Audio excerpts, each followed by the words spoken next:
आप सभी को मेरा नमस्कार। दोस्तों, आज के वीडियो में हम देखेंगे कि एलआईसी असिस्टेंट और आरबीआई असिस्टेंट दोनों में क्या डिफरेंस होता है, इन दोनों की क्या वर्क प्रोफाइल होती है, क्या एग्जाम पैटर्न रहता है, क्या कंपटीशन लेवल रहता है, क्या सैलरी स्ट्रक्चर इनका रहता है। देखो, देखने में काफी सारे बच्चों को लग रहा होगा कि बेवकूफ़ी है कि आप आरबीआई असिस्टेंट और एलआईसी असिस्टेंट को कंपेयर कर रहे हो, क्योंकि आरबीआई असिस्टेंट की किसी भी दूसरे असिस्टेंट, दूसरे डिपार्टमेंट के असिस्टेंट से जो है वो कंपैरिजन नहीं हो सकता। लेकिन फिर भी मैं आपको बताऊंगा, क्योंकि एक बहुत बड़ा वर्ग है जो एलआईसी असिस्टेंट जिनको ज्यादा सूट करता है आरबीआई असिस्टेंट के कंपैरिजन में। क्योंकि जब भी हम दो पोस्ट को कंपेयर करते हैं तो केवल सैलरी एक पैमाना नहीं होता, उसके अलावा और भी काफी सारी चीजें होती है जो हर व्यक्ति को उसके नेचर के हिसाब से, उसका एग्जाम पैटर्न हो गया, जॉब प्रोफाइल हो गई, पोस्टिंग हो गई, तो हर इंसान को अलग अलग जॉब सूट करती है। लेकिन उसके पहले मैं आपको बताना चाहूंगा कि अभी फेस्टिव सीजन चल रहा है, तो दिवाली के ऊपर गाइडली जो है एलआईसी असिस्टेंट और एसबीआई क्लर्क की कंप्लीट पैकेज लेके आया है, प्राइम बंडल पीडीएफ, केवल 499 रुपीज में। अगर आप हमारा कूपन कोड JEN12 लगाएंगे तो आपको एक्स्ट्रा डिस्काउंट मिलेगा। इसके अंदर जो भी चीजें आपको तैयारी के लिए चाहिए वो पूरी कंप्लीट है। लिंक नीचे मैं डिस्क्रिप्शन बॉक्स में शेयर कर रहा हूं, तो आप वहां से जाके इसकी पूरी डिटेल देख सकते हैं।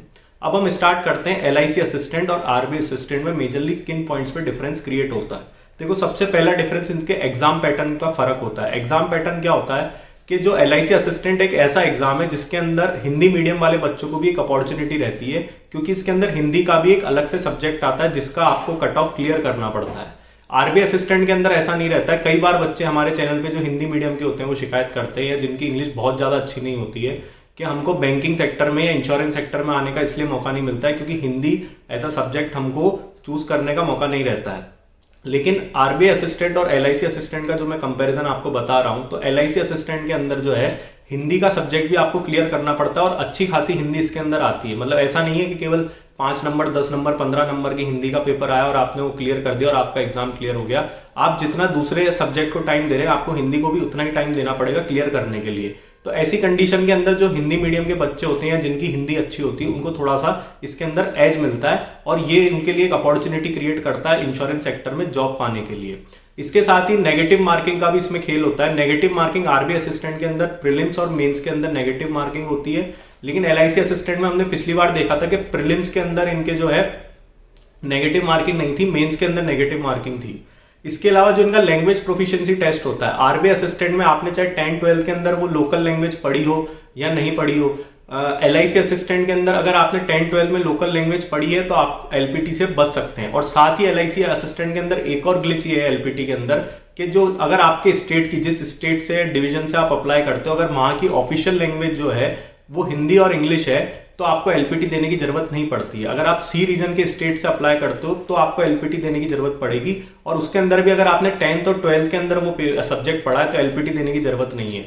लेकिन आरबीआई असिस्टेंट के अंदर एलपीटी जो है वो काफी टफ होता है। कई बार बच्चे एलपीटी के अंदर फेल हो जाते हैं, जिनकी लैंग्वेज पढ़ी भी रहती है बचपन से, वो भी उसके अंदर फेल हो जाते हैं। तो इसलिए आरबीआई असिस्टेंट की एलपीटी की आपको बहुत अच्छे से तैयारी करनी पड़ती है। कई बार बच्चे प्रीलिम्स मेंस में बहुत अच्छा स्कोर करते हैं लेकिन एलपीटी में स्कोर नहीं कर पाते हैं। इसलिए ये एक मेजर डिफरेंस है कि आरबीआई असिस्टेंट के अंदर आपको एलपीटी की तैयारी बहुत अच्छे से करनी पड़ेगी। एलआईसी असिस्टेंट के जो मैं ए रीजन, बी रीजन, सी रीजन बता रहा हूँ, कि कई लोगों को सुनने में नए लग रहे होंगे। इसका मैंने अलग से एक वीडियो बनाया एलआईसी असिस्टेंट एग्जाम पैटर्न का, उस वीडियो को आप शुरू से लेकर आखिरी तक देखना, तो आपको पूरी डिटेल समझ में आ जाएगी कि एलआईसी असिस्टेंट का जो एग्जाम पैटर्न रहता है वो कैसे डिवीजन वाइज या अलग अलग स्टेट वाइज थोड़ा बहुत वेरी करता है, और एलपीटी कहाँ देना पड़ता है और कहाँ नहीं देना पड़ता है। तो इसलिए जो लोग तैयारी कर रहे हैं उनको ये चीज पूरे तरीके से क्लियर हो जाएगी। उसके बाद अगर हम देखें एज लिमिट, ये भी एक डिफरेंस है। एलआईसी असिस्टेंट के अंदर जो एज लिमिट रहती है वो 30 ईयर्स रहती है अनरिजर्व्ड की, और आरबीआई असिस्टेंट के अंदर ये 28 ईयर्स रहती है। तो जिन लोगों की एज थोड़ी ज्यादा है तो उनके लिए भी अपॉर्चुनिटी क्रिएट करता है एलआईसी असिस्टेंट। हालांकि इसके अंदर एक चीज और है कि एलआईसी असिस्टेंट में एक डिफरेंस और होता है आरबीआई असिस्टेंट के साथ, कि एलआईसी असिस्टेंट जो है वो 4 से 5 साल के अंदर एक बार आता है, लेकिन आरबीआई असिस्टेंट जो है वो 1 साल छोड़ के, लगभग इसका 1 साल छोड़ के जो है इसका ट्रेंड रहा है कि आरबीआई असिस्टेंट अपना नोटिफिकेशन रिलीज करता है। हालांकि इस बार यह है कि इसने दूसरे साल ही अपना नोटिफिकेशन वापस रिलीज कर दिया है, तो ये और भी ज्यादा अच्छी अपॉर्चुनिटी, जो लोग आरबीआई में जाना चाहते हैं तो उनके लिए आरबीआई असिस्टेंट ने 1 साल के अंदर ही अपना नोटिफिकेशन जो है वो वापस निकाल दिया है। लेकिन एलआईसी असिस्टेंट में ऐसा नहीं होता है। अब बात रही वैकेंसी के डिफरेंस की, तो आरबीआई असिस्टेंट की वैकेंसीज काफी कम आती है, एलआईसी असिस्टेंट अच्छी खासी वैकेंसीज रिलीज करता है, इसलिए जो कंपटीशन लेवल है वो थोड़ा बहुत आरबीआई असिस्टेंट के अंदर ज्यादा रहता है एलआईसी असिस्टेंट के कंपैरिजन में। इसके बाद अगर हम देखें पोस्टिंग, ये सबसे मेजर डिफरेंस होता है इन दोनों के अंदर।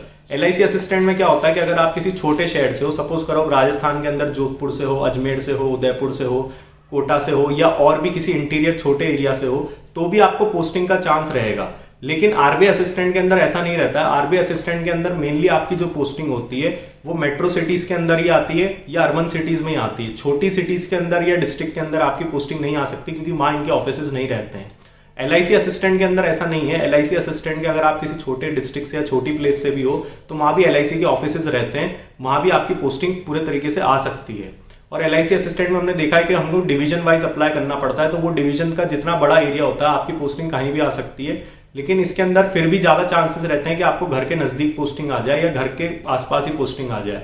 लेकिन आरबीआई असिस्टेंट में ऐसा नहीं होता है। अगर आरबीआई असिस्टेंट में आप उसी स्टेट से बिलोंग करते हो जिस स्टेट से आपने अप्लाई किया है, लेकिन अगर उस स्टेट के अंदर मान लो अगर किसी ने MP से अप्लाई किया तो उसका मैक्सिमम चांसेस है कि उसकी पोस्टिंग जो है वो भोपाल के अंदर आएगी, क्योंकि कैपिटल सिटी भोपाल है और आरबीआई के मैक्सिमम एम्प्लॉइज भोपाल में काम करते हैं और वहीं उनका ऑफिस रहता है।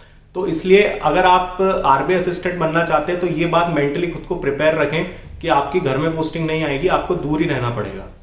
इसके साथ अगर हम देखें सैलरी स्ट्रक्चर, तो सैलरी स्ट्रक्चर के अंदर आरबीआई को बहुत ज्यादा अपर हैंड मिलता है। क्यों मिलता है कि अगर आप इनकी केवल सैलरी स्लिप कंपेयर करेंगे तो बहुत ज्यादा डिफरेंस आपको देखने को नहीं मिलेगा। लेकिन अगर आप इनके अलाउंसेस कंपेयर करेंगे तो आरबीआई को जो अलाउंसेस है वो LIC के कंपेरिजन में काफी ज्यादा मिलते हैं। तो इसलिए आरबीआई असिस्टेंट और LIC असिस्टेंट कि आप हमारे सैलरी स्लिप्स के अंदर जाके दोनों के सेपरेट वीडियोस भी देख सकते हो कि दोनों में अलाउंसेस में क्या डिफरेंस रहता है, तो आपको डिटेल में समझ आ जाएगा। इसके अलावा अगर हम जॉब प्रोफाइल देखें तो देखो जॉब प्रोफाइल वैसे तो बहुत ज्यादा डिफरेंस इनकी जॉब प्रोफाइल में नहीं रहता है, क्योंकि दोनों को पब्लिक डीलिंग ना के बराबर करनी पड़ती है। LIC असिस्टेंट में थोड़ी सी कंपैरेटिवली ज्यादा पब्लिक डीलिंग रहेगी आरबीआई असिस्टेंट के। आरबीआई असिस्टेंट में तो आपको ये मान के चलिए कि बिल्कुल भी पब्लिक डीलिंग नहीं करनी पड़ती। कोई बहुत ही रेयरेस्ट ऑफ रेयर केस में अगर आपका कोई ऐसा डिपार्टमेंट मिल गया जहां पे पब्लिक डीलिंग है तो बात अलग है। लेकिन फिर भी अगर हम ओवरऑल वर्क लाइफ बैलेंस देखें या प्रेशर देखें थोड़ा बहुत, तो आरबीआई असिस्टेंट के कंपैरिजन में LIC असिस्टेंट के अंदर थोड़ा सा प्रेशर ज्यादा रहता है। हाँ, ये जरूर है कि SBI PO, SBI क्लर्क या IBPS PO क्लर्क के कंपैरिजन में LIC असिस्टेंट में काफी कम प्रेशर है। लेकिन जब हम आरबीआई असिस्टेंट से कंपेयर करेंगे तो आरबीआई असिस्टेंट को LIC असिस्टेंट के कंपैरिजन में कम प्रेशर रहता है और LIC असिस्टेंट को थोड़ा ज्यादा रहता है। तो ये मैंने आपको वर्क प्रेशर का, वर्क प्रोफाइल का समझा दिया। आपको पूरे तरीके से दोनों में डेस्क वर्क रहेगा, ज्यादा पब्लिक डीलिंग आपको करनी नहीं है इसके अंदर। इसके अलावा इसके अंदर सबसे खास बात यह है कि दोनों के अंदर 5 डे वीक रहता है। ये एक सिमिलरिटी है कि दोनों में 5 डे वीक आपको काम करना है। मंडे टू फ्राइडे आपको ऑफिस जाना है, सैटरडे संडे जो है आपका ऑफ रहेगा। इसके अंदर ऐसा नहीं है कि सेकंड और फोर्थ ही आपका ऑफ रहेगा। इसमें दोनों के अंदर सेम है कि दोनों में 5 डे वीक रहेगा।